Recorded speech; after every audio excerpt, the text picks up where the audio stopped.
CM Revanth Reddy ఆరోపణలపై MP Etela Rajender fire అయ్యారు. దేశం ప్రశాంతంగా ఉండడం రేవంత్ రెడ్డికి ఇష్టం లేదా అని ప్రశ్నించారు. దేశంపై విషం చిమ్మే వారితో భేటీ అవుతామంటే కేంద్రం ఎలా అనుమతిస్తుందన్నారు. తెలంగాణకు ప్రధాని మోదీ ఇచ్చిన నిధుల విషయం గుర్తు చేసుకోవాలని సూచించారు.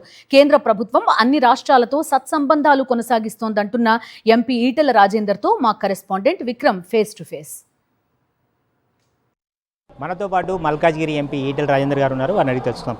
సార్, సీఎం రేవంత్ రెడ్డి కేంద్ర రాష్ట్ర ప్రభుత్వాల మధ్య సత్సంబంధాలు ఉండాలి, కేంద్రం ఆ సత్సంబంధాలను దెబ్బతీసేలా వ్యవహరిస్తుందని ఆరోపిస్తున్నారు. దాన్ని ఎట్లా చూస్తారు? ముమ్మాటికి అబద్ధం. మోడీ గారికి రెండు ఎజెండాలు ఉంటాయి. ఒకటి, రాష్ట్రాల అభివృద్ధిలోనే దేశ అభివృద్ధి ముడిపడి ఉంది. నెంబర్ 2, సబ్కా సాత్ సబ్కా వికాస్ సబ్కా ప్రయాస్, అది మోడీ గారి ఎజెండా. అట్లా లేకుండా ఉంటే మూడోసారి కూడా దేశ ప్రధానమంత్రి కాగలిగేవాడు కాదు.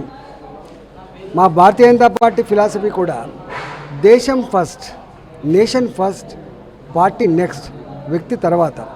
గది ఆచరిస్తున్న వాళ్ళం మేము. ఇవాళ తెలంగాణలో ఆనాడు కేసీఆర్ ప్రభుత్వం ఏం ముఖం పెట్టుకొని తెలంగాణకు వస్తున్నామని చెప్పినటువంటి ఆనాడే 6,300 కోట్ల రూపాయలతో రామగుండ నిర్మల కర్మాగారాన్ని పెట్టినటువంటి మహనీయుడు కదా.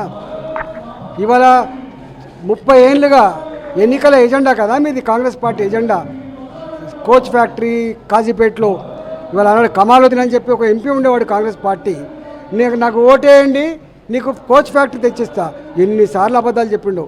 అలాంటి తెలంగాణకు ఒక గొప్ప కోచ్ ఫ్యాక్టరీ ఇచ్చి ఆదుకున్నాడు కదా. ఇక్కడ బీజేపీ గవర్నమెంట్ లేదు కదా. ఇక్కడ అనేక రకాల ఫ్లైఓవర్లకి, అది కొంపల్లి, ఆరాంగఢ్, ఎల్బీ నగర్, గడ్కేసర్ లాంటి వేలాది కోట్ల రూపాయలతోటి.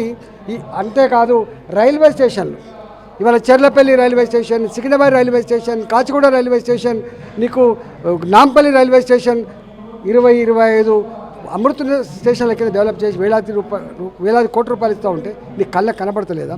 ఇవాళ నేను అడుగుతున్నా, సెంట్రల్లీ స్పాన్సర్ స్కీమ్స్ కింద అది సిఆర్ఎఫ్ రోడ్లు కావచ్చు, పిఎంజెస్ఏ రోడ్లు కావచ్చు, ఎన్ఆర్హెచ్ఎం కావచ్చు, ఇలా అనేక రకాల డిపార్ట్మెంట్లలో నువ్వు అడిగిన దానికంటే ఎక్కువ డబ్బులు ఇచ్చి ఆదుకున్న రాష్ట్రం తెలంగాణ. ఇలా కేంద్ర ప్రభుత్వ నిధులే రాకపోతే గ్రామ పంచాయతీ జీతభత్యాలు లేవు, మండల పరిషత్తులలో జీతభత్యాలు లేవు, ఇలా మున్సిపాలిటీ నడిచే పరిస్థితి లేదు. ఇవాళ తెచ్చుకున్న కూడా బాగానే ఉన్నావు, కానీ ఇలా కుసంస్కారం పద్ధతిలో విమర్శించే ప్రయత్నం చేయకు రేవంత్ రెడ్డి గారు. ఇక్కడ నీ సంగతి ఏందో మంచిగా చూసుకునే ప్రయత్నం చేయి, ఇక్కడ స్కూళ్ళను బాగు చేసే ప్రయత్నం చేయి, ఇక్కడ కాలేజ్ పిల్లలకు ఫీ రియంబర్స్మెంట్ ఇచ్చే ప్రయత్నం చేయి, ఇక్కడ విశ్వవిద్యాలయంలో టీచర్లను అలర్ట్ చేయి తప్ప మీరు అనవసరమైన మాటలు మాట్లాడి నీ స్థాయి తగ్గించుకోవద్దని చెప్పి నేను విజ్ఞప్తి చేస్తున్నాను. మీరు చూసుకోవచ్చు, సీఎం రేవంత్ రెడ్డి వ్యాఖ్యలను అయితే పూర్తిగా ఖండిస్తున్న పరిస్థితి అయితే ఉంది. ఎంపీ ఈటెల రాజేందర్ చెప్తున్న పరిస్థితి. వీడియో జర్నలిస్ట్ నారాయణ రెడ్డితో విక్రమ్, సాక్షి టీవీ, హైదరాబాద్. మరిన్ని అప్డేట్స్ కోసం ఛానల్ను సబ్స్క్రైబ్ చేయండి. నోటిఫికేషన్స్ కోసం బెల్ ఐకాన్ పై క్లిక్ చేయండి.